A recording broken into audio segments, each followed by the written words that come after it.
ever catch yourself sizing up a language teacher based on, like, how they sound? Oh, totally. Yeah, it's like we all do. It's like we're programmed to think, perfect accent, perfect teacher, ends of story. Right.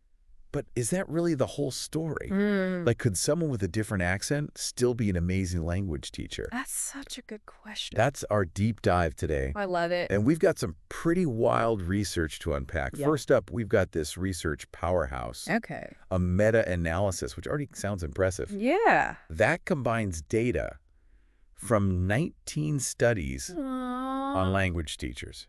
19. That's a lot. This isn't just one study. This is like the all-star team of research. Exactly, yeah. And this meta-analysis done by Faez in 2021 looked specifically at the link between a teacher's language proficiency and their self-efficacy. Self-efficacy? I feel smarter already just saying that. But seriously, what does that even mean in this context? Basically, it's a teacher's belief in their own ability to effectively teach a language. Okay.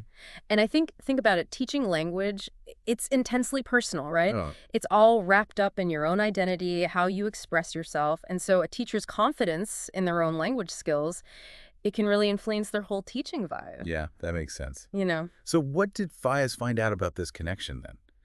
Between how good you are at a language and how confident you feel teaching it? So there is a correlation. Okay. But it's only moderate. Moderate, okay. Yeah, like Faez found that proficiency only explains about 13% of the variation in teaching self-efficacy.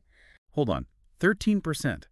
So that means a whole bunch of other things are impacting a teacher's confidence besides just their accent. Exactly. Tell me more about these bigger fish. So if it's not all about, like, sounding native, what else is going on? What are these other ingredients that really make a language teacher, effective? Yeah, that's where it gets really interesting. So Faez's meta-analysis, they dug a little deeper and looked at specific areas of teaching, things like classroom management, coming up with engaging lessons, giving feedback. And it turns out a teacher's language proficiency didn't have the same impact on all of them. Interesting. Okay, so, like, give me an example. I'm a show-me kind of learner. Yeah, sure. Let's say you're teaching a group of students. They're all kind of around the same level. Keeping things, organized, under control. It might be less about perfect grammar and more about just having a good system for participation, clear expectations. Right. Like, those skills matter no matter how native your accent sounds. Interesting. So maybe when we're talking about engaging students, like managing a classroom, a teacher's overall teaching skills are actually more important than, like, how they sound. Exactly. And this kind of connects to something called pedagogical translanguaging, which I know. It sounds very jargony. Yeah, pedagogical translanguaging. It's a mouthful. But it's a really cool idea that's explored in this 2020 paper by Cenoz. Okay, I have a feeling this is where things get really interesting, though. So walk me through it. Okay, so imagine this, right? You're teaching a room full of students, and they already speak multiple languages. Right. So they're bringing this whole kaleidoscope of linguistic experiences into the classroom, right? Yeah.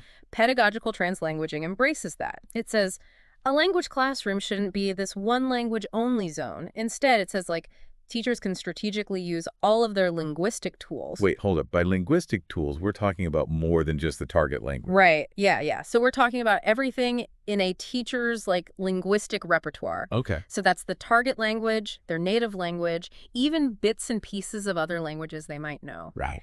And using all of those in this really thoughtful way to help students learn. So instead of, like, pretending those other languages don't exist, it's about, like, harnessing their power. That changes everything. It really does. Think about it. If you're, like, teaching Spanish, right? Yeah. And your students are really struggling with the subjunctive mood. Right. You could just explain it in English. Sure. But what if you tapped into their existing knowledge of English grammar? Maybe even, like, drew some parallels to how the subjunctive works in, a dialect they speak, or something like that. You're leveraging their existing knowledge to unlock a whole new language. That's powerful stuff. This is blowing my mind, honestly. It's like we've been so focused on finding, like, the perfect language teacher with the perfect accent. Right, yeah. That we've totally overlooked this, like, incredible power of embracing all the linguistic colors in the classroom. Absolutely. And this goes back to Faez's meta-analysis. Remember how we were talking about different types of self-efficacy? So the studies that Faez looked at showed something really interesting.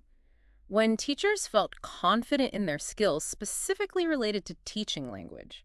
Okay. like explaining grammar really clearly or giving good pronunciation feedback, their overall language proficiency seemed to matter even more. So it's not just about like feeling confident as a teacher in general. Yeah. It's about feeling confident in like the nitty-gritty of actually teaching the language itself. Yes. Like, think about it. If a teacher is constantly like second-guessing their own understanding of grammar rules, Right.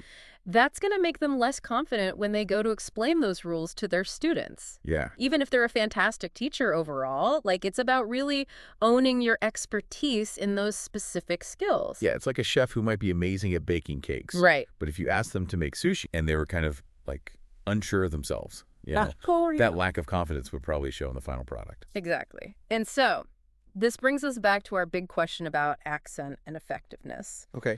Maybe instead of fixating on how native a teacher sounds, we should be asking, do they understand like the mechanics of language really deeply? Okay. Can they convey that understanding in a way that makes it click for learners? Yeah. Do they create a learning environment where like all linguistic backgrounds are valued? This deep dive has totally like changed my perspective on this whole thing. It's a cool stuff. So for our listeners who might be like starting a new language learning journey themselves, Yeah. what's the one thing you'd want them to like take away from all of this? Okay, here's my advice. The next time you walk into a language class, don't just listen to your teacher's accent. Okay. Pay attention to how they use language, all the languages they have in their toolbox, right? Right. Do they draw connections between languages to make things clearer? Yeah. Do they switch between languages strategically? Those are all signs of a teacher who really understands the power of this whole pedagogical translanguaging thing. Right. And that can make all the difference in your learning experience. Such a good point. Thanks for taking us on this deep dive. Of course. It's given us so much to like think about. Lots to ponder. And to our listeners, we'll catch you next time for another knowledge adventure.